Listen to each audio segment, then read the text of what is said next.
Այսօր հիմնականում խոսենք պարտքի մասին եւ դրանից հետո առիթ կունենանք նաեւ այլ հարցերի մասին քննարկելու։ Ոնց ենք առաջ գնում։ Պարոն նախարար, ձեր ներածական խոսքը եւ այնուհետեւ հարց ու պատասխան,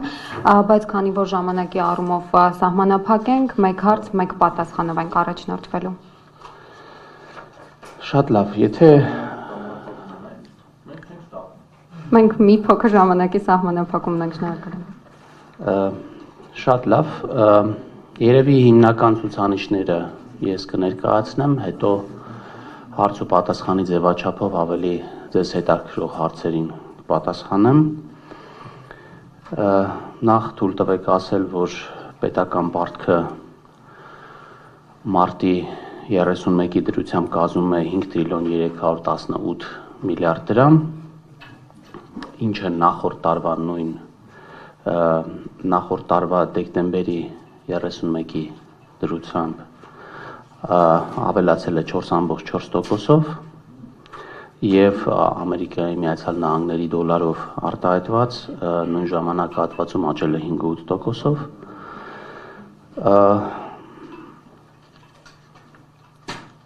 2024 թվականի արդյունքներով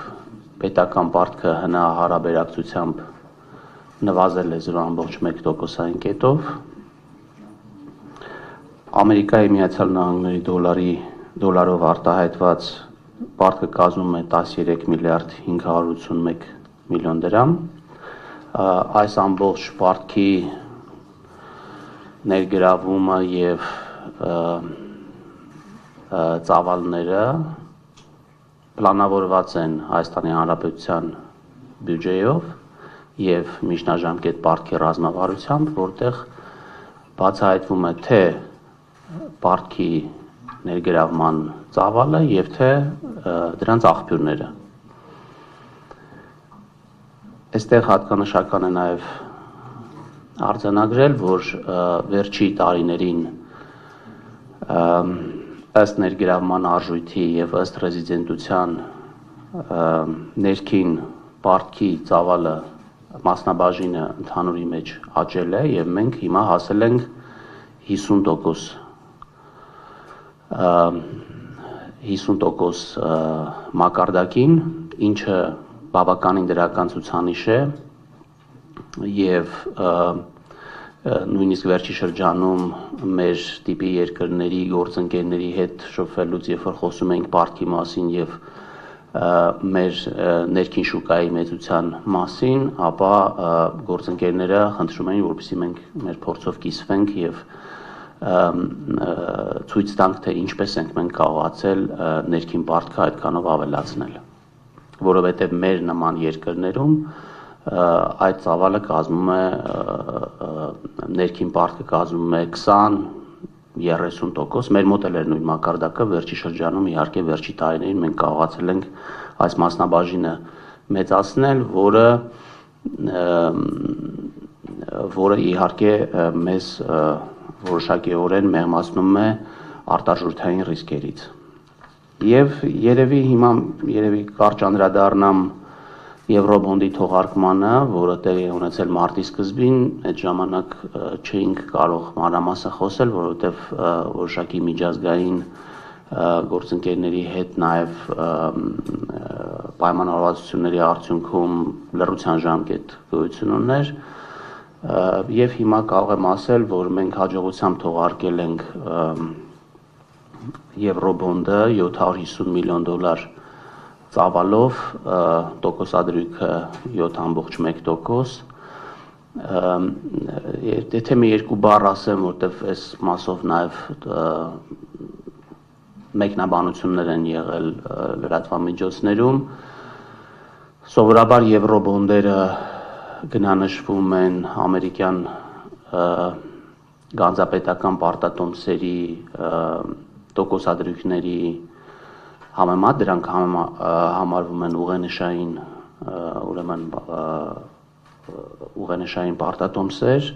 եւ ուրախ ենք, որ սպրեդը, որը մենք ունեցել ենք,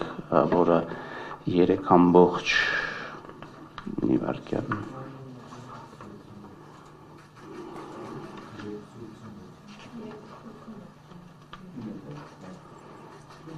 2.86% կետ է կազմել,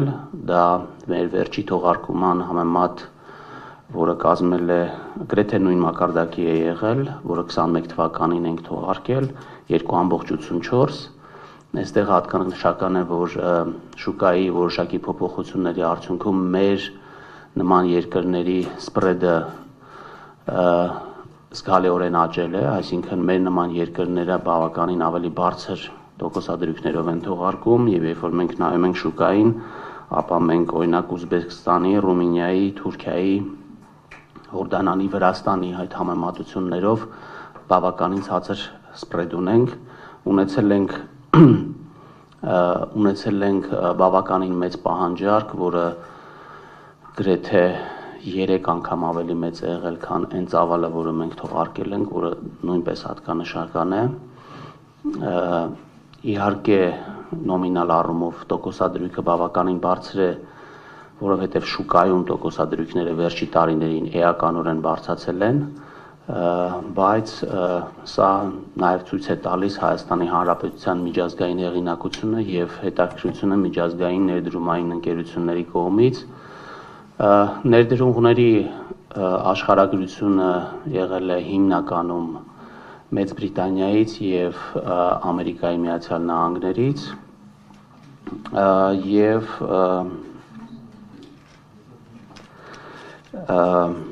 Եվրոպան 14%, Մեծ Բրիտանիան 45%, ԱՄՆ-ը 34% եւ Միջին Արևելք եւ Հյուսիսային Աֆրիկան 5%։ Այսքանը երևի, եթե արդեն կոնկրետ հարցեր կան, ես սիրով կպատասխանեմ։ Շնորհակալություն։ Շնորհակալություն, պարոն նախարար, հարգելի գործընկերներ, սկսենք հարց ու պատասխանը, մեկ հարց, մեկ պատասխան ֆորմատով ենք առաջնորդվելու, խնդրում եմ անուն, ազգանուն եւ լրատվական, սկսենք այդ կողմից, չէ, փոխանցեմ։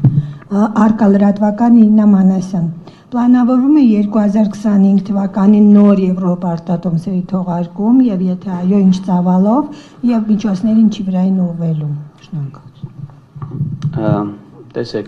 նախ 2025 թվականին եւ 26 թվականին չենք պլանավորում նոր պարտատոմսեր թողարկել։ Այս պահի դրությամբ պլանները այդպիսին են։ Ուղղակի եւս մեկ անգամ ուզում եմ նշեմ, որ 25 թվականի պետական բյուջեով պլանավորված է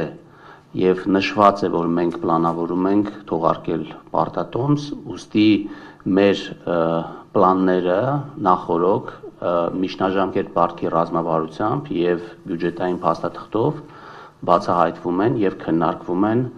այդ փուլում եւ իհարկե հասկանալի է, որ մարդիկ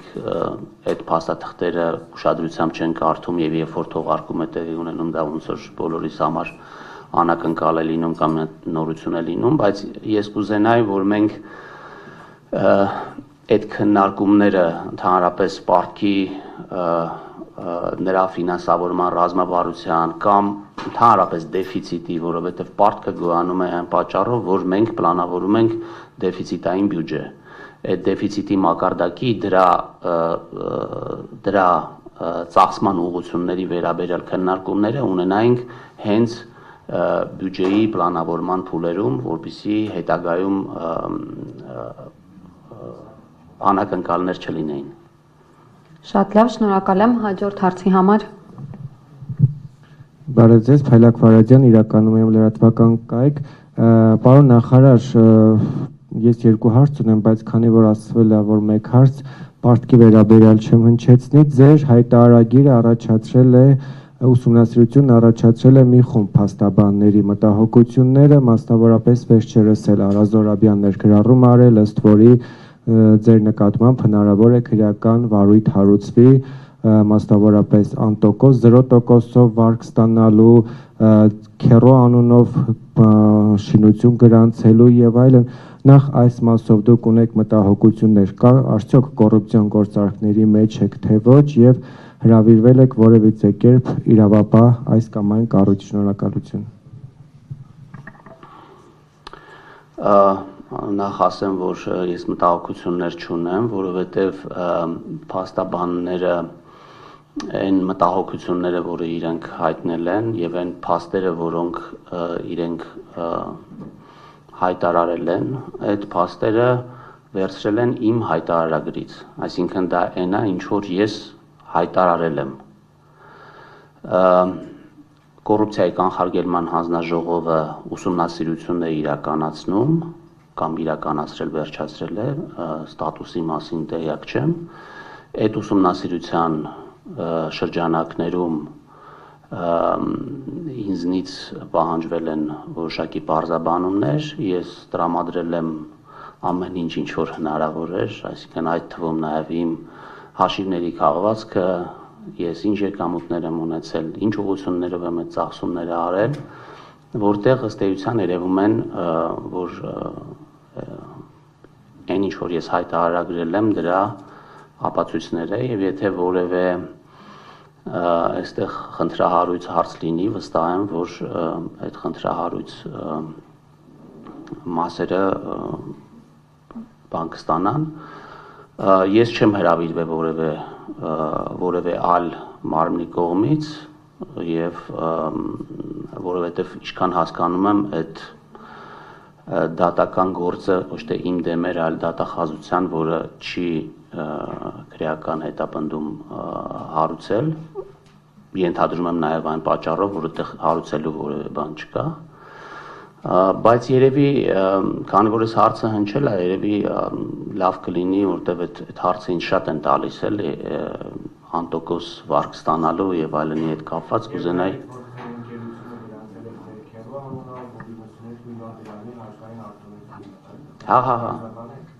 Հա։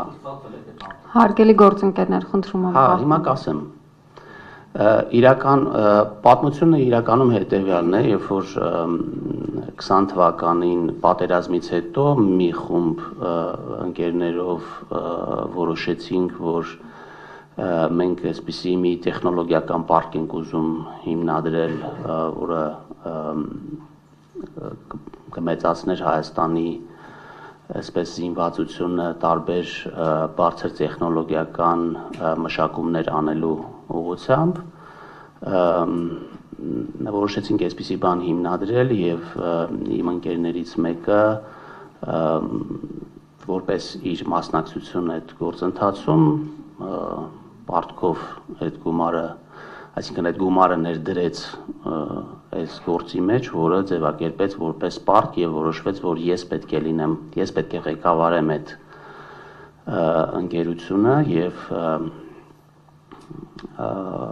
այս ամբողջ պատմությունը, հետո իհարկե 21 թվականի օգոստոսին, երբ որ կառավարությունը որոշեց, որ ես պետք է ստանձնեմ ֆինանսների փոխնախարարի պաշտոնը, ես ստանձնեցի այդ պաշտոնը, երբ որ արդեն պարզ էր, որ ես այլևս այդ գործունեությամբ չեմ կարող զբաղվել, ուղղակի այդ պարտքը եւ այդ ընկերությունը ես փոխանցեցի երրորդ անձի եւ այդ ընկերությունը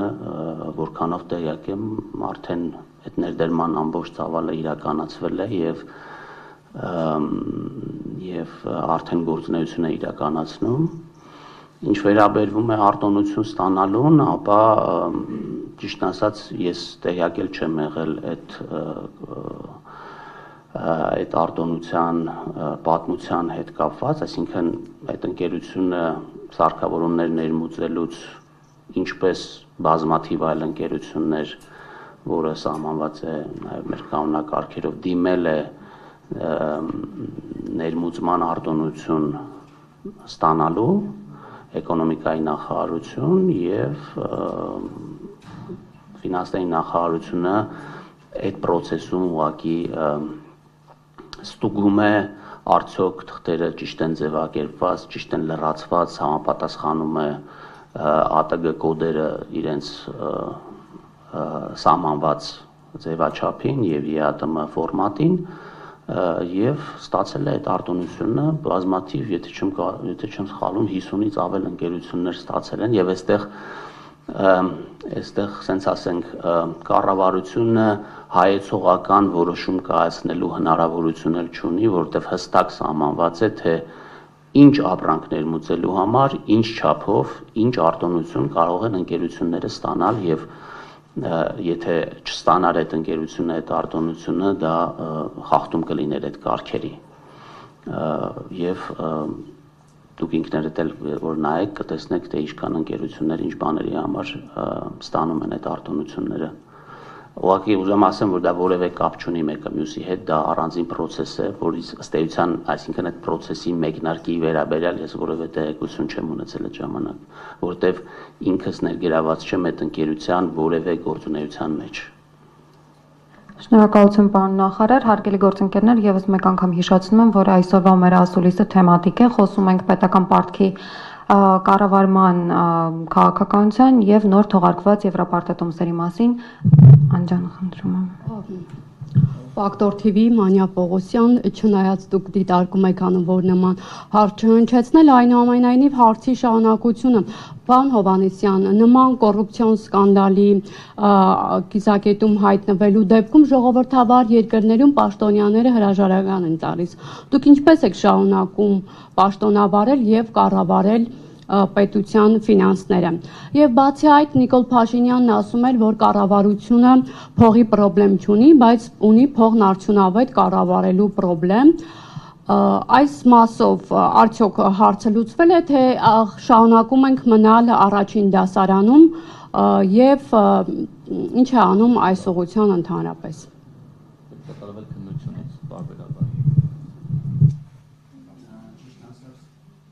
Ճիշտն ասած, ես չեմ համարում, որ ես կոռուպցիոն սկանդալում եմ հայտնվել, որովհետև ինչ որ մեկը որոշել է ինքը իրան գովազդի իմ ինչ որ մի բանի հաշվին։ Հիմա եթե ես հայտարարեմ, որ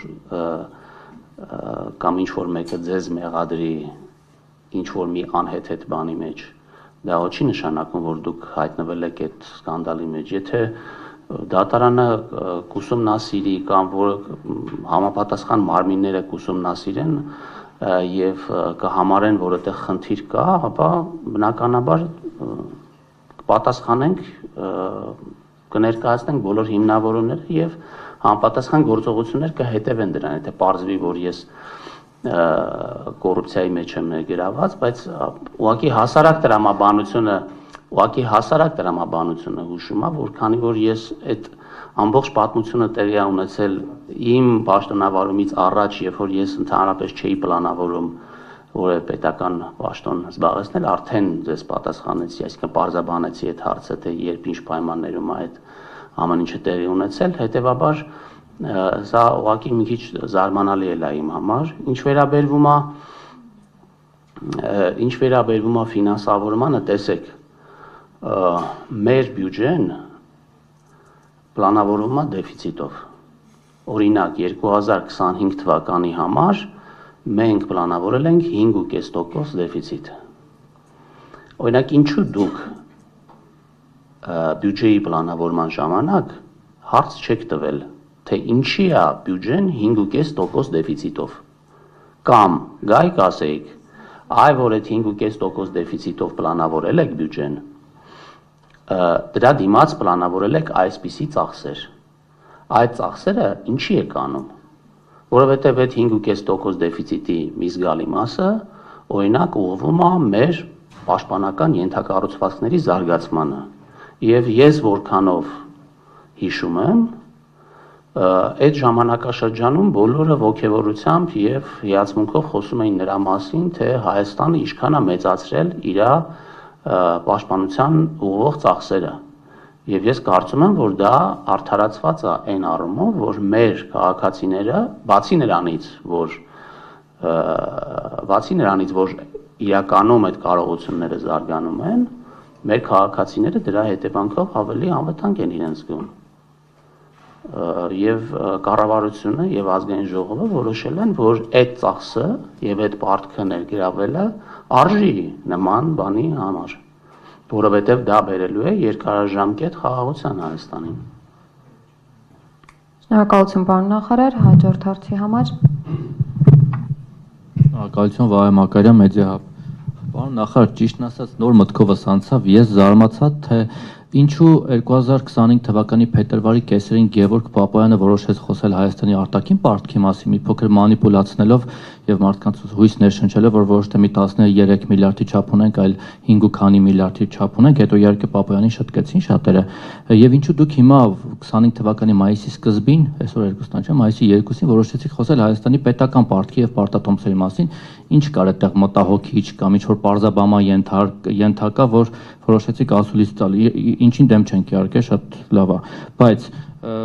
ես այստեղ նայում եմ ձեր տված տեղեկանքը կարճ, դուք համեմատական եք տարի 18-19 թվականներին կառավարության պարտքը նա հարաբերակցության մասով տոկոսային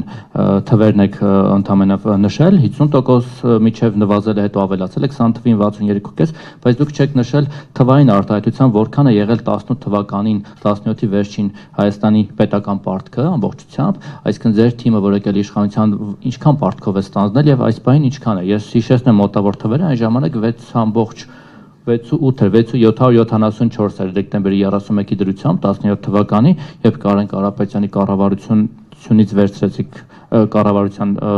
օրոք այդ ժամանակ վերջին ցուցանիշը այդքան էր, մոտ 6.8 միլիարդ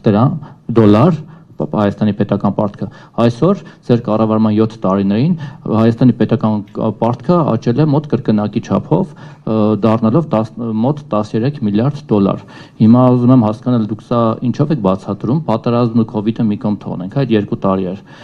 Ձեր կառավարման ընթացքում մարդիկ պետք է ավելի լավ ապրեին, Հայաստանի տնտեսությունը պետք է երիկնիշ տնտեսական աճ գրանցեր, իսկ հիմա 5.1-ի շուրջ ընդամենը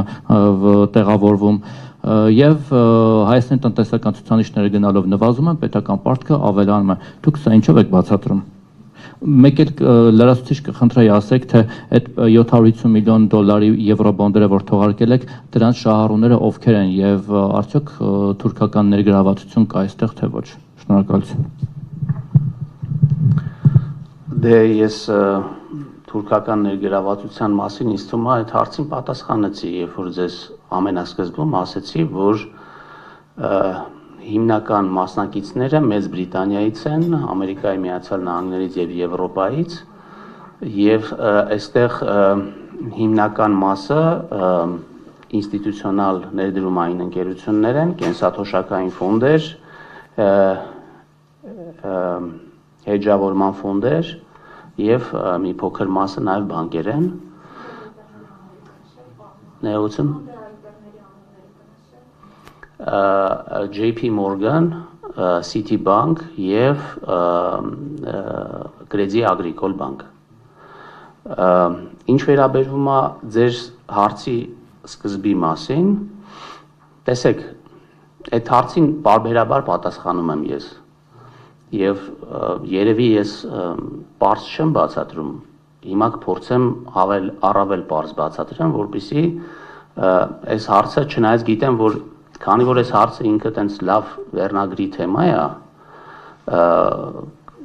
եւ մարդիկ տենց պարտք բառը լսելուց ահաբեկվում են կամ ասենք օրինակ պարտքի թիվը հնչեցնելուց տենց լավ է այդ ծախվում այս թեման, էլի, բարբերաբար հնչելու է, բայց ուղղակի ուզում եմ ասեմ, որ կարող է։ Վահե ջան, պետք է խնդրեմ, սպասենք պատասխանը։ Կարող է, օքեյ։ Հիմա տեսեք, պարտքի բացարձակ մեծությունը էական չի։ Տարբեր երկրներում տրիլիոններով պարտք կա, բայց այդ երկրները զարգացող երկրներ են եւ որևէ խնդիր չկա։ Երկրներ կան, որոնք պարտքի ճգնաժամ են ունեցել, նույնիսկ փոքր պարտքի հետ կապված։ Հետևաբար այստեղ բան չի, մեկ ընդհանուր ֆորմուլա գոյություն չունի, բայց գոյություն ունի ընդհանուր մոտեցումներ։ Սովորաբար պարտքը հաշվարկվում են հնայի հետ հարաբերակցությամբ, այսինքն իր բացարձակ մեծությունը ըստ էության այդքան էական չի, կապ ունի, թե դուք որքան եկամուտ ունեք, որովհետև համախառն ներքին արդյունքը դա այն համախառն եկամուտն է կամ այն համախառն արդյունքն է, որը մեր պետությունը, մեր բոլոր քաղաքացիները միասին տնտեսությունը ստեղծում են մեկ տարվա ընթացքում, այսինքն մեր պարտքի մակարդակը հարաբերվում է դրա հետ։ Սովորաբար դրա համար է, որ պարտքի մասին խոսելուց մենք խոսում ենք այդ ցուցանիշի հետ հարաբերակցության մեջ։ Հիմա կարող է այսօր պարտքի մակարդակը լինի 13 միլիարդ վաղը լինի 50 միլիարդ եւ այստեղ կարևորը այն է, որ թե ինչքան է մեր համախառաներքին արդյունքը զուգահեռաբար աճում։ Դրա համար մենք սովորաբար խոսում ենք բարդ գնահատած ցուցանիշից, որը, ինչպես ես նշեցի, 24 թվականի արդյունքում 0.1%-ային կետով նվազել է։ Ինչի, որովհետև մեր պարտքը աճել է ավելի դանդաղ, քան մեր աճն է տեղի ունենում։ Այսինքն մենք հարստանում ենք ավելի արագ, քան մենք պարտք ենք վերցնում։ Սա նշանակում է նաև այն, որ այն պարտքը, որը մենք վերցնում ենք, որպեսզի ներդրումներ կատարենք մեր ենթակառուցվածքների մեջ կամ տարբեր ուղղություններով, վերադառնում եմ, այսինքն արդարացված է։ Եվ ես կուզենայի իհարկե, որ այո,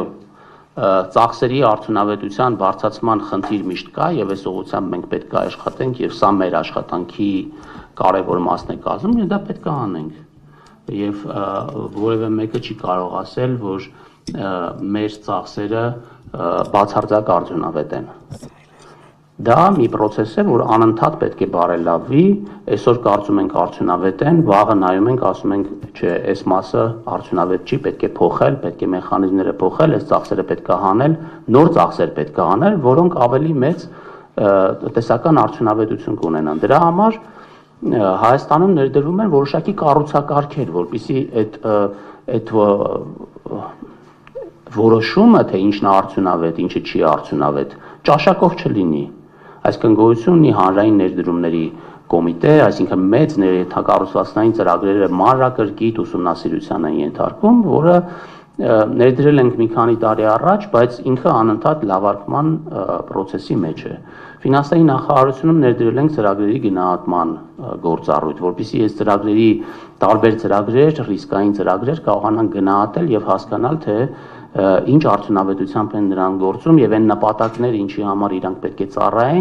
ծառայում են, թե ոչ։ 18 թվականի համար մենք աճում ենք, 18 թվականին ինչքան է բյուջեի միլիոնները եւ տնտեսականացը եւ հիմա որտեղ դա գրածը նվազել է մինչեւ 50%, 18 թվականին։ Հիմա էլ խոսում ենք, որ 50%-ը լավ ցուցանիշների չէ 50%։ Այսինքն մնացել ենք նույն տեղում։ Մանյայի ասած մնացել ենք նույն դասարանում։ Աստորեն 18 թվականից մինչև հիմա 7 տարվա իշխանության օրոք ընթացքում, պարոն նախարար, մենք մեր պետական պարտքը էլի այդ հարկեր հարաբերակցությամբ 50%-ի շրջանակում է, ոնց որ 18 թվականին էր, այսինքն լավ ցուցանիշը 18-ին էր։ Եվ հիմա էլի 50%-ի շատ լավ հարց է։ Հեսա եւ նաեւ որ ասում եք, որ այդ ես հասկանում եմ, որ հնայի մասով կառավարելի լինի թե չէ, այն ժամանակ էլ Վարդան Արամյանն էր ասում, որ մենք կառավարելի է, կարմիր գծերը չեն կանցել, բան մեզ հուսադրում էր դրանով։ Բայց այն ժամանակ, երբ որ 6-8 միլիարդ էր, մեր բյուջեն ինչքան էր, եւ հիմա որ 12-13 միլիարդ է, էլի մեր բյուջեն ինչքան է եւ արդյոք դրանք համարժեք են միմյանց։ Այո, սա 13-ի չափով աճել է կրկնակի մեր բյուջեն 18-ի համար։ Այո, մենք անընդհատ խոսում ենք դրա մասին, որ մեր բյուջեի եկամուտները կրկնակի աճել են, կրկնակից ավել աճել են 18 թվականի համեմատությամբ։ Հիմա ճիշտ է բյուջեի թվերը ձեռքից տակ չկա, բայց այո, վստահեցնում եմ ձեզ, որ կրկնակի աճել են եկամուտները։ Եթե 18 թվականին մեր բյուջեն, եթե ճիշտ եմ հիշում, 1.8 միլիարդի 1.8 միլիարդի շրջանակներում էր, 25 թվականի բյուջեն արդեն 3.5 տրիլիոնի շրջանակներում է, այսինքն այստեղ էական ոճ ունենք, եկամուտների էական ոճ ունենք, ամեն տարի տեսեք, ամեն տարի մեր բյուջեի եկամուտները միջինում աճում են 200 միլիարդ դրամով, բայց մեր պարտքի սպասարկման ծախսերը աճում են 20-30 միլիարդ դրամով, այս տարի կարծեմ մի փոքր ավել։ Այստեղ հարցը առաջանում, եթե մենք այսօր ասենք, եկեք պարտք վերցնենք, որպեսզի մեր եկամուտները 200 միլիարդ դրամով աճեն, բայց դրա մի մասը տանք մեր պարտքի սպասարկմանը, մենք կհամաձայնենք, այստեղ կարևորը այն է, որ մեր աճող գումարի ծավալը ավելի մեծ լինի, շատ ավելի մեծ լինի, քան այն տոկոսը, որը մենք տալիս ենք այդ պարտքի սպասարկմանը, կարծեմ դա տրամաբանական երևույթ է, եւ այստեղ պարտքի հնայի հետ հարաբերակցության տեսանկյունից, տեսեք, եթե մենք ասում ենք եւ մեր ֆիսկալ կանոններն են այդպես ասում, որ մինչեւ 60% պարկ հնարաբերակցություն ունենալը դա անվտանգ է, դա ասում են մեր պարբերական գնահատումները, որովհետեւ դա մենք ունենք որպես կանոն, բայց պարբերաբար նաեւ գնահատում ենք դա ինչքանով է այսօրվա համար ճիշտ։ Եթե համարում ենք, որ դա ընդունելի ցուցանիշ է, վաղը օրինակ մեր պարտքը լինի 30%, բայց մենք ասենք կամ դուք ասեք, եկեք այդ պարտքը մի քիչ ավելացնենք, այսօր մի ներդրում կատարենք, որպեսզի մեր այն ծախսը, որը պետք է անենք 5 տարի հետո, առանց պարտքի, անենք այսօր, մեր ժողովուրդը սկսի ապրել ավելի լավ այսօրվանից սկսած, ավելի բարեկեցիկ լինի տնտեսական ակտիվությունը, ավելի լավ լինի մեր փողերը շատանան, այդ պարտքը հետո կփակենք, այսինքն եթե տեղ կա պարկ վերցնելու, որպեսզի մի փոքր ավելի առաջանցիկ տեմպով մենք կատարենք ներդրումները, ես կարծում եմ, որ դա պետք է անենք։ Պրոբլեմը ուրիշ տեղ է, պրոբլեմը այնտեղ կարող է լինի, որ մենք պարտքով փող վերցնենք, որպեսզի ինչ-որ մի բան կառուցենք ու չկառուցենք։ Այդ դա կլինի մեծ պրոբլեմ։ Դրա համար մենք սովորաբար խոսում ենք բյուջեի կատարողականի մասին, կապիտալ ծախսերի կատարողականի մասին, այսինքն ինչքանով այն խոստումը, որ մենք տվել ենք պարկ վերցնելու եւ ինչ-որ գործողություն անելու, ինչքանով ենք պատշաճ անում։ Եվ վերջին տարիներին իրականում խոսում ենք նրա մասին, որ այս կարողությունը էականորեն բարձրացել է, որտեղ այո, ունեինք 18-19 թվականին բյուջեի էական աճերի պայմաններում այդ պետական ապարատը կամ մեր կարողություններ ընդհանրապես որևէ բան կառուցելու համարժեք չէին աճում մեր եկամուտների աճին զուգընթաց։ Եվ մենք ամեն տարի տեսնում ենք, որ այն գումարները, որը մենք ծախսում ենք շինարարության եւ ենթակառուցվածքների զարգացման ուղղությամբ, էապես մեծանում են։ Օրինակ կարող եմ ձեզ բերել, եթե մենք անցած տարվա առաջի եռամսյակում ծախսել ենք մոտավորապես 10 միլիարդ դպրոցաշինության վրա, այս տարի լավ հիմա ճիշտ թվերը չեմ հիշի, բայց էականորեն ավել գումար ենք ծախսել դպրոցաշինության վրա առաջին եռամսյակում, քան անցած տարի։ Սա նշանակում է, որ մեր պլանավորման, մեր շինարարների աշխատանքի արագության տեմպերը էականորեն ավելացել են, բայց ես չէի ասի, որ մենք հասել ենք մեր այդ ցանկալի մակարդակին։ Սա անընդհատ պետք է բարելավի, մեր պլանավորման մակարդակը պետք է բարելավի։ Դրա ցուցանիշն է, օրինակ, այն, որ մենք առաջի եռամսյակը պլանավորել էինք ավարտել դեֆիցիտով, բայց մենք ավարտել ենք հավելորդով։ Այսինքն մենք ավելի շատ հարկ ենք հավաքել, քան ծախսել ենք, թեև պլանավորում էինք ծախսել շատ ավելի շատ։ Շատ լավ, շնորհակալություն պարոն նախարար, հաջորդ հարցի համար։ Շնորհակալություն, Նաիրա Բադալյան, Army4 լրատվական գործակալություն։ Պարոն նախարար, այս տարի փետրվարի 27-ին կառավարությունը որոշում ընդունվեց, որով հաստատվեց Ամուլսարի շահգործման ծրագրին, վերաշահգործման ծրագրին 150 միլիոն դոլար բյուջետային երաշխիքի տրամադրումը եւ այնտեղ այն որոշման մեջ գրված էր 5 բանկի անուն, որոնցից ընդհանուր 150 միլիոն դոլար գումարի չափով ներգրավող սինդիկացիոն վարկ էր ակնկալվում։ Բայց այս ապրիլի 30-ին վերջին կառավարության կողմից ձեր կողմից չզեկուցվող հարցի շարքում նշված էր, որ ընկերության եւ առևտրային բանկերի միջև տեղի ունեցած բանակցությունների արդյունքում փոխվել է վարկատու առևտրային բանկերի շրջանակը։ Եվ այնտեղ բյուջետային երաշխիք այդ անվանման փաստաթղթում գրված էր միայն Ամերիաբանկի անվանումը, որից պետք է ներգրավի մինչև 150 միլիոն դոլար վարկ ու արդեն նշված էր սինդիկացիոն կամ ոչ սինդիկացիոն վարկ։ Խնդրում եմ այս պարզաբանեք, եթե կարելի է, եւ այս հարցի երկրորդ մասը տեսեք, մենք եվրոբոնդերի թողարկումը նախատեսել ենք թե տարեկան փոխառությունների ծրագրով, թե բյուջեի մասին ծրագրով։ Եվ հունվար-մարտին մեր մոտ արդեն պետական պարտքը 740 միլիոնով ավելացել է, դարձել է 13.6 միլիարդ։ Իսկ պետական բյուջեով մենք ունենք, որ այս տարվա վերջին կառավարության պարտքը պիտի լինի 13.9 միլիարդ կամ 53.4% ՀՆԱ-ի։ Այս բյուջետային երաշխիքի տրամադրումից հետո ինչ թվի եք կանխատեսում, որ դուրս կգաք։ Եվ թեև ես մեկ հարց իրավունք է տրվել, այս մասը չեմ կարող չասել, վերջերս IMF-ն ու World Bank-ը մեր հնայի աճի կանխատեսումը վերանայել են, սարքել են 4-4.5%։ Շատ տեղական էքսպերտներ էլ ասում են, որ կառավարության միակ հույսը 5.1% ապահովելու հնայում նշված աճը, դա ամուսարի ծրագրի շահագործումն է։ Կուզենայի լսել, ինչքանով եք դուք համաձայն Հայաստանի հետ գործընկեր միջազգային կառույցների կանխատեսումներին եւ որն է ձեր կանխատեսումը հնայի աճի մասով։ Շնորհակալություն։ Շնորհակալություն։ Իրականում երաշխիքի մասով շատ բան չունեմ ասելու։ Լիդիան ընկերությունը սկզբում բանակցում էր տարբեր բանկերի հետ, հետո չեկան ընդհանուր հայտարարի այս երևույթին եւ վերջում այս երևույթին Ամերիաբանկի հետ է եկել ընդհանուր հայտար, չեմ կարող ասել։ Ես ճիշտն ասած իրանց բանակցությունների մեջ մենք ներգրաված չենք եւ ես այդ դետալների իրենց բանակցության դետալներին չեմ տիրապետում։ Ինչ վերաբերվում է միջազգային գործընկերների կողմից հնչեցվող գնահատականներին, մենակ IMF-ը ու Համաշխարհային բանկը չեն։ Բոլորը ըստ էության ունեն կանխատեսումներ, մենք էլ ունենք մեր կանխատեսումները։ Այդ կանխատեսումների մեջ դրված են տարբեր սցենարներ եւ տարբեր ենթադրություններ։ Այսինքն այստեղ պատկերացրեք մի մոդել է, որտեղ դու անում ես ենթադրություններ եւ այդ մոդելը այդ ենթադրությունների հիման վրա տալիս է ինչ որ արդյունք։ Այստեղ կարևորը թե ով ինչ ենթադրություն է անում։ Ձեր կանխատեսումները կարող եմ ասել, որ այո, ամուսարի գործարկումը կարող է ունենալ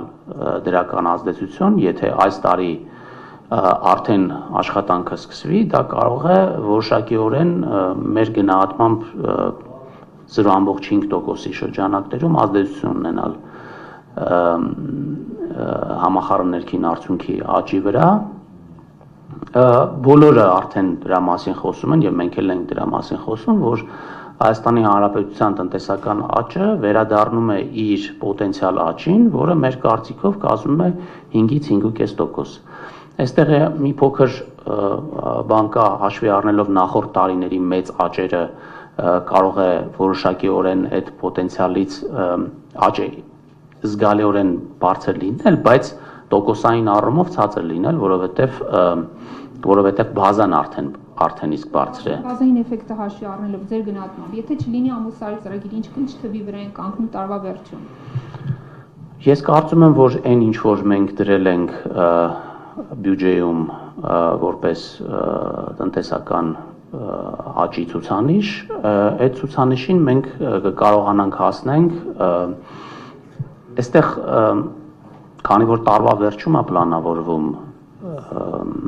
ամուսարի գործարկումը, իր ազդեցությունը ինձ թվում է ավելի շատ սահմանային է լինելու։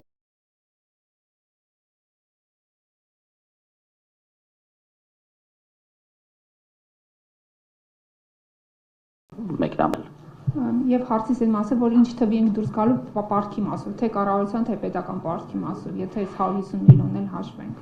Ես կարծում եմ, որ այն ցուցանիշը, որը մենք պլանավորել էինք, այդ ցուցանիշի սահմաններում է լինելու մեր պետական պարտքը, եթե ցնցումներ չլինեն, իսկ մեր տպավորությունն է նա, որ ցնցումներ չեն լինի, ուղղակի մի հավելյալ ինֆորմացիա ձեզ տամ, որ մենք հիմա շրջանառում ենք պետական պարտքի մասին նոր օրենքը, որով բյուջետային երաշխիքները պարտքի մաս չեն համարվելու։ Այսինքն այն երաշխիքները, որը մենք ունենք տրամադրված, այստեղ էլ բան չկա, ֆոկուս չկա, այսպես ասած։ Չէ, հիմա կներգրավվի, բայց երբ որ օրենքը ընդունվի, արդեն դուրս կգա դրա մեջից, որովհետև դա միջազգային ընդունված պրակտիկա է, մենք ուղղակի մեր պարտքի մասին օրենքը ուզում ենք համապատասխանեցնենք ժամանակակից աշխարհում պարտքի օրենքների սահմանումներին։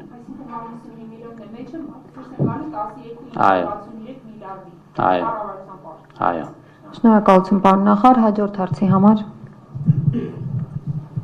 Մուշեղի Սախանյան, Հանրային հեռուստաընկերություն։ Պարոն Հովհաննիսյան, ասում եք պարտքի արդյունավետ կառավարման ճանապարհով են գնում, հիմա սենց մի հարց է, հետաքրքիր է։ Եթե նշում եք, որ ներքին պարտքը արդեն բավականին 50%-ի մակարդակում է, ինչը ձեզ գոհացնող ցուցանիշ է, եւ դե ներքին, այսինքն պետական պարտատոմսերի հանդեպ Հայաստանում հետաքրքրությունը բարձրացել է։ Մենք ինչի ենք թողարկում եվրոպարտատոմսեր 10 տարով եւ արդյոք կառավարել են այդ 10 տարվա կանխատեսումները կուրսի փոփոխության մասով կարող է ինչ որ պահի սա ոչ շահավետ լինի։ Էլի շատ հետաքրքիր եւ կարեւոր հարց է։ Այստեղ բացի երբ որ մենք որոշում ենք թե որքան պարտք ներգրավենք կամ ինչ աղբյուրներից պետք է ներգրավենք, այստեղ էական է նաև հաշվի առնել մեր արտարժութային կարիքները։ Այսինքն Հայաստանի Հանրապետությունը որքան արտարժույթի կարիք ունի։ Վերջին տարիներին դրամով պարտքի ավելացման կամ ներքին շուկայից պարտքի ներգրավման պատճառներից մեկը նաև էր, որ Հայաստան կար մեծ արտարժույթի ներհոսք։ Այսինքն մենք ըստ էության մեր արտարժույթի կարիքները ավելի փոքր էին, քան այն ներհոսքը, որը կար դեպի Հայաստանի Հանրապետություն։ Եվ դա է նաև պատճառը, որ տեղի ունեցավ այս մեծ առաջարկի պատճառով դրամը արժևորվեց Ամերիկայի Միացյալ Նահանգների դոլարի եւ եվրոյի նկատմամբ։ Հիմա մեր գնահատմամբ մեզ պետք է ավելի շատ արտարժույթ կամ մեր միջազգային ռեզերվները, որոնք որոշակի նվազման դինամիկա են ցույց տվել վերջի շրջանում, այդ ռեզերվները լրացնելու նաև նպատակ էր հետապնդում կամ որպեսզի հավելյալ ռիսկեր չառաջացնենք միջազգային ռեզերվների համար։ Սա է այն պատճառը, որով մենք որոշեցինք եվրոբոնդ թողարկել։ Այստեղ նաև պետք է հաշվի առնել այն հանգամանքը, թե Հայաստանի բանկային համակարգում որքան լիկվիդայնություն գոյություն ունի։ Այսինքն Հայաստանի բանկային համակարգը ինչքան ավել փող ունի, որպեսզի ներդրում անի մեր պետական գանձապետական պարտատոմսերի մեջ։ Իհարկե լավ լուրը նա է, որ մենք հայկական շուկայում, հայկական դրամով արտահայտված պարտատոմսերի մեջ նաև հետաքրքրություն ունենք արտերկրի ներդրողների, որոնք վերջի շրջանում բավականին ակտիվացել են եւ այս ուղղությամբ ավելի մեծ աշխատանք պետք է տանենք, որպեսզի այս ներդրողների քանակը ավելացնենք, որպեսզի մենք ոչ միայն հույս դնենք հայկական բանկերում արկա լիկվիդայնության, այլ նաև որպեսզի դրսի ներդրողները գան Հայաստանից առնեն այդ պարտատոմսերը։ Բայց դեռ այստեղ ճանապարհ ունենք անցնելու եւ մենք որոշեցինք, որ այս ճանապարհով պետք է գնանք։ Այստեղ մի ուրիշ կարևոր պահ կա, որը ձեր հարցի մեջ կար,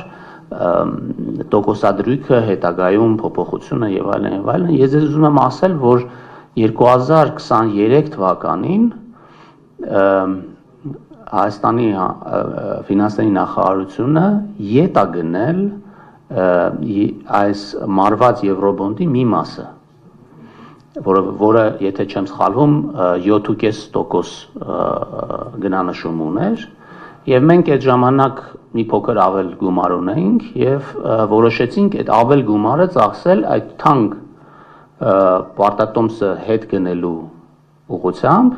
եւ դա երկակի նշանակություն է, այսինքն մի կողմից մենք հետ էինք գնում մեր թանկ սպասարկվող պարտատոմսը, մյուս կողմից թեթևացնում ենք մեր այս տարվա բեռը, որով պետք է այդ պարտատոմսը մարեինք, որովհետև 500 միլիոն ծավալ ուներ ինքը։ Հիմա ապագայում, երբ որ տոկոսադրույքները կիջնեն, մենք հնարավորություն կունենանք ժամանակից շուտ հետ գնելու այդ պարտքը կամ ուղղակի մեր պարտքի կառավարման գործառույթն է հենց դրանում կայանում, որովհետեւ մենք հասկանանք, մենք ինչպես ենք մեր կանխիկ գումարը կառավարում, ինչքանով ենք վերցնում, ինչքանով ենք տալիս եւ այս process-ը մեր մասնագիտական աշխատանքի մի մասն է կազմում։ Դա մեր ուշադրության կենտրոնում է բնականաբար եւ պարտքի տոկոսադրույքների նվազման ֆոնին մենք բնականաբար այդ աշխատանքը կանենք Եվ իդեպ ասեմ, վերջի ամիսներին տեսնում ենք որոշակի դինամիկա, որ այդ ուղենշային տոկոսադրույքները որոշակի նվազման դինամիկա են ցույց տալի եւ հույս ունենք,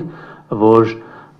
աշխարհաքաղաքական իրավիճակը այնպես չի լարվի, որ այդ տոկոսադրույքները նորից չեն բարձրանա վերև։ Շնորհակալություն պարոն նախարար, հաջորդ հարցի համար։ Ռոբերտ Ազատություն, պարոն նախարար, կխնդրեմ այդ սփրեդից խոսենք, ամերիկյան պարտատոմսերի ու մյուս երկրներին տրվող եվրոբոնդերի այդ տարբերության մասին։ Ես հենց հայտնի դարձավ, որ բոնդեր ենք թողարկում, նայեցի, վերլուծեցի, այն ժամանակ ու հիմա 21-ի համեմատ դե նույնն է մնացել մերը։ Բայց այս 4 տարիներին մեր տնտեսության մեջ այսպես շատ էական գործընթացներ են տեղի ունեցել, աննախադեպ մուտքեր, չգիտեմ, այդ ռեկորդների մասին երևի դուք ավելի լավ գիտեք։ Այ ասեք, ինչով է պայմանավորվում, որ չնայած այս ամենին, մեր ռեյտինգը մնացել է նույնը։ Ինչի գոնե մի փոքր ավելացում չունենք։ Այդ շատ հետաքրքիր հարց է, այդ հարցը ինձ էլ է հետաքրքրում։ Իրականում պատճառները այդքան գծային չեն, որտեղ ինչպես ասեցի, շուկայում տեղի ունի մի process, որտեղ մեր նման երկրների սպրեդերը աճել են։ Այսինքն մյուսներին աճել են, մերը չի աճել։ Էսա պատասխանը ձեր հարցի։ Այսինքն շուկան ունի որոշակի վարքագիծ եւ իդեպ ձեզ ասեմ նաեւ, որ մենք շատ ուրախ ենք, որ հենց թողարկեցինք հենց այդ օրը, որովհետեւ դրանից ընդամենը 1-2 օր հետո բոլոր շուկաները ուղղակի մեծ տատանողականություն ցուցաբերեցին եւ եթե մենք ընդամենը մի շաբաթ հետո թողարկեինք, կարող է շատ ավելի բարձր տոկոսադրույքով ստանայինք այդ։ Իհարկե կարող է ինչ որ մարդիկ ասեն, որ կարելի է այդ 7-1-ով չթողարկել, 7-ով թողարկել, որովհետև պահանջարկը չափազանց մեծ էր, բայց այստեղ պահի տակ որոշում կայացնելու խնդիր էր եւ ռիսկ կար, որ մի քիչ էլ իջացնեինք, կարող է եւ չկարողանայինք այդ շուկայից դա վերցնել։ Մենք ունենք խորհրդատուներ, ովքեր մեր խորհուրդ տվեցին այդ կետի վրա կանգնել։ Մեր ռեյտինգը բարելավվել է 18 թվականից հետո, այսինքն Չէ, ներողություն։ Մենք 22-ին եւ 23-ին բարելավում ենք ունեցել ռեյտինգի, 21-ին BB- չի եղել, ավելի ցածր ռեյտինգ ենք ունեցել։ Եվ ռեյտինգի առումով դրական բան ունենք եւ ձեզ մի ուրիշ հետաքրքիր բան էլ ասեմ, երբ որ մենք դե բազմաթիվ ներդրողների հետ ենք հանդիպել այդ թողարկման ժամանակ, ովքեր հենց ներդրում են արել, այսինքն այդտեղ տեղի է ունենում մի այսպիսի հանդիպում, որտեղ ներդրողները գալիս են եւ հարցեր են տալի, ես անձամբ մասնակցել եմ այդ process-ին։ Եվ երբ որ նայում եմ մեր բոլոր թվերը, մեր բոլոր ցուցանիշները, մեր գրանցած ռեկորդային տվյալները, մեզ բոլորը հարցնում էին, իսկ ինչի է ձեր ռեյտինգը BB-, եթե այսքան ամեն ինչ լավ է։ Եվ մեր կարծիքով միակ պատճառը, որը մեր ռեյտինգը այդպիսին է, դա աշխարհաքաղաքական իրավիճակն է, որը տեղի ունի, եւ ես բոլորին ասում եի այն մասին, որ երբ որ խաղաղության պայմանագիրը մենք ստորագրենք եւ այս իրավիճակը կլուծվի, մենք վստահաբար կունենալու ենք էական ռեյտինգի փոփոխություն։ Եվ ըստ էության այս գնանշումը, որը մենք ստացել ենք, հենց դե ֆակտո վկայում է նրա մասին, որ մենք ունենք շատ ավելի լավ իրական ռեյտինգ, քան այն ինչ որ տրված է ռեյտինգային ընկերությունների կողմից։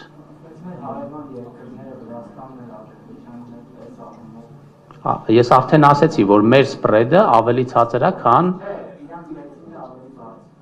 այնտեղ տարբեր պատճառներ կան, որը, այսինքն եթե դուք իրենց ռեյտինգային հաշվետվությունները կարդաք, կտեսնեք, որ այնտեղ այլ պատճառներ կա, օրինակ նաև պայմանավորված է Վրաստանի նավթային եկամուտների հետ։ Եվ այնտեղ մենք մի քիչ տարբեր իրավիճակներում ենք, շնորհակալություն։ Շնորհակալություն, հարց։ Կորյուն Սիմոնյան, Եվրոմեդիա 24, պարոն Հովհաննիսյան, ընդհանրապես պետությունները գնում են տնտեսական զարգացման, ներդրումներ են բերում երկիր, տնտեսական ակտիվություն են ապահովում եւ այդպես կազմվում է պետական բյուջեն, ներողություն իրականացվում են պարտք է ավելացնում, որպեսզի թոշակներ տա, աշխատավարձեր տա, այսպես պետությունը կարող է զարգանալ, ձեր տեսլականը որն, այսինքն մինչև երբ Հայաստանը կարող է պետական պարտք ավելացնել ու ոչ թե դրանք ուղղել, ասենք, բիզնեսի զարգացմանը կամ, չգիտեմ, տնտեսության զարգացմանը, այլ ուղղակի աշխատավարձեր ու թոշակներ տալ։ Դե, սենց ասեմ, ձեր տեղեկությունները սխալ են, եւ ձեր հարցը ինքը կամ դուք տեղյակ չեք, կամ դուք ուզում եք ապակողմնորոշեք մարդկանց։ Իրականում Հայաստանը երբեք պարտք չի վերցնում թոշակ եւ աշխատավարձ տալու համար, որովհետեւ մեր բյուջեի կանոններն են այդպիսին։ Այսինքն մենք կարող ենք պարտք վերցնել, եթե մեր պարտքը անցնում է 40%-ից, իսկ մեր պարտքը վերջին տարիներին 40%-ից վերև է, դա նշանակում է, որ մենք իրավունք չունենք պարտք վերցնել որևէ ոչ թե թոշակ եւ աշխատավարձ, այլ որևէ տեսակի ընթացիկ ծախս անելու համար։ Սա ինչ է նշանակում։ Սա նշանակում է, որ կապիտալ ծախսերի մակարդակը պետք է ավելի բարձր լինի, քան պարտքի կամ դեֆիցիտի մակարդակը։ Հետևաբար նշանակում է, որ մենք պարտք ենք վերցնում, որպեսզի իրականացնենք այդ կապիտալ ծրագրերը։ Ճիշտ է, այդ ամեն ինչը լցվում է մի ընդհանուր կացայի մեջ, հա։ Մենք ունենք ընդհանուր ծախսեր եւ ընդհանուր եկամուտներ եւ վերցվող պարտք,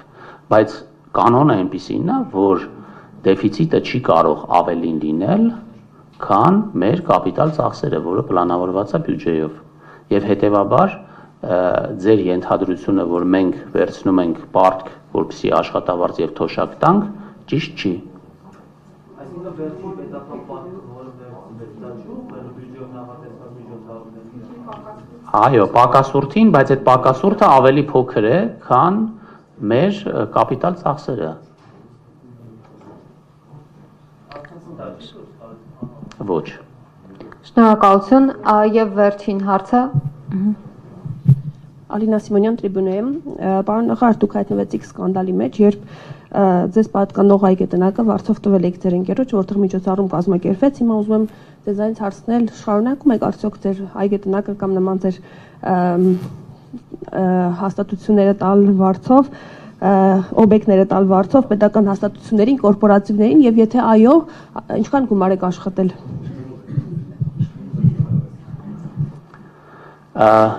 Այո, շարունակում եմ վարձով տալ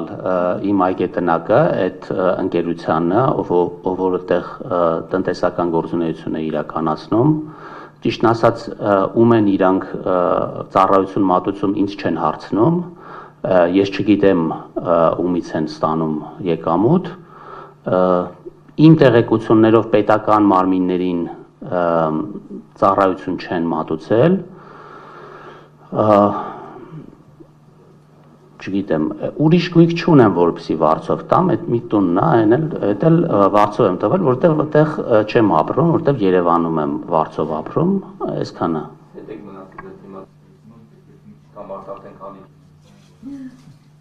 Շնորհակալ եմ։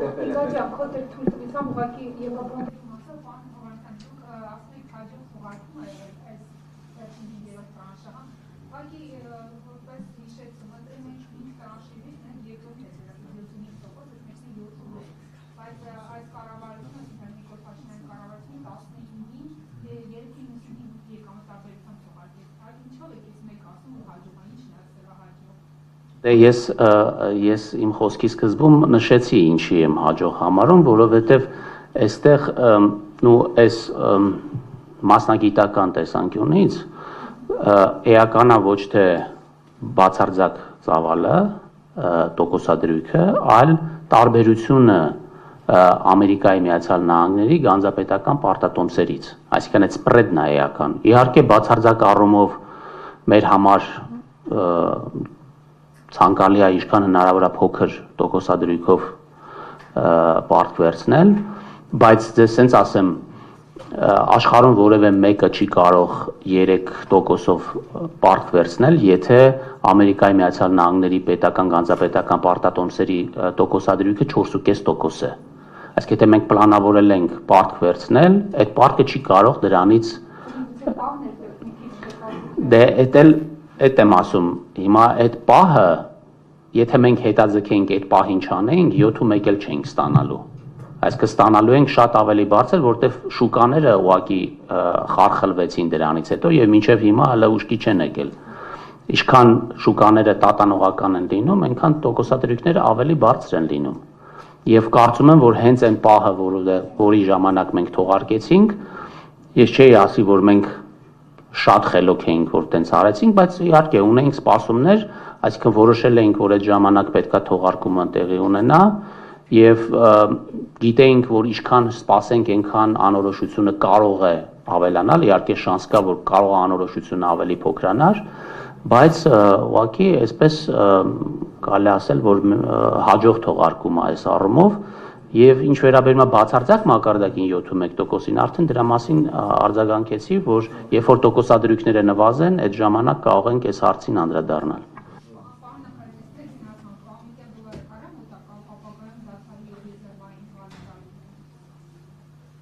Ես դրա մասին չեմ կարող մեկնաբանություն տալ։ Չգիտեմ, կարող է եւ կարող չի կարող։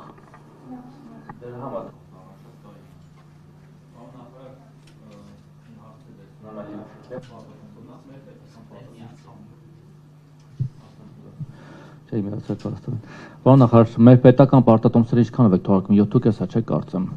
որտեղ մասնավոր բանկեր ունեք ես ունեմ վերցած 9.5%-ով պետական պարտատոմսը ավելի ցածր է, նախ դրա եկամտաբերությունը եւ արդյունավետությունը ոնց է գնահատում,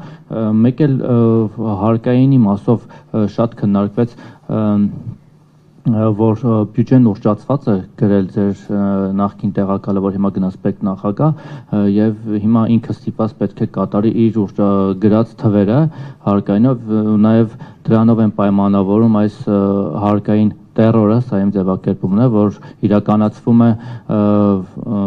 թե օրենսդրական փոփոխություններով, թե կոնկրետ վարչարության մասով ՊԵԿ-ի կողմից տնտեսվարողների նկատմամբ, որ տուգանքի մատերիալ դարձնելով փորձում են ամեն գնով բյուջե գումար բերել, որովհետև չեն կարողանում այդ թվերի տակից դուրս գալ, այսինքն ձեր ֆինանսների նախարարության գրած բյուջեի թվերի տակից։ Սրա մասով ինչ կասեք նաև պարտատոմսերի ու մեկ էլ գործընկերս հիշեցրեց, որ IMF-ը գնահատել էր IMF-ն ու մյուսները 4.5, հա, 4.5, բայց հիմա մեր կանխատեսումը ի վերջո 5.1-ի շրջանակում է, չէ՞, կարծեմ հիմա համադրել են ձեր կանխատեսումն ու միջազգային կառույցների կանխատեսումները, թե ոչ, ի վերջո 25 թվականին կունենանք ձեր կանխատեսած ավելի բարձր ցուցանիշը, թե ավելի նվազ տեմպեր կլինեն։